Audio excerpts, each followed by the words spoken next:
என்ன பண்ணாலும் என்ன வளர்ந்தாலும் 25 வயசுல 23 வயசுல காலையில உலகத்துல எங்கே இருந்தாலும் ஃபர்ஸ்ட் கால் வருவேன். சந்தானம் வந்து தியா வேலுசன் குமார்ல ஒரு டயலாக் இருக்கு, மா இது 2 பேரும் காலையில எந்திரிச்சுன்னு மா இதுதான் கால் வரும் எனக்கு. ஸோ அந்த மாறவே மாறாது. உலகத்துல நான் எங்க இருந்தாலும் சுந்தர் சார் எங்க இருந்தாலும் நான் தான் காலையில வேக்கப் கால் கொடுக்கணும். காலையில 5:30க்கு எழுப்பிடு, காலையில 5 மணிக்கு எழுப்பிடு, அப்படிதான். ஸோ அந்த ரெஸ்பான்சிபிலிட்டிஸ் வந்து மாறவே மாறாது. சினிமால நடிக்க மாட்டேன்னு நான் சொல்லலை. தெலுங்குல ரொம்ப நல்ல படங்கள் வந்து 3 படங்கள் சூப்பரா பண்றேன் நான்.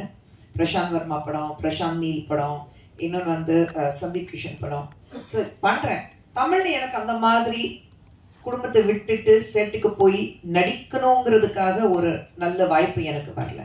எப்போ ஒரு நல்ல அழகான ரோல் வருதோ, ஒரு நல்ல ப்ராஜெக்ட் அமையதோ அப்போ நடிப்பேன். டைரக்டர் சார் சார், இது வந்து ஒரு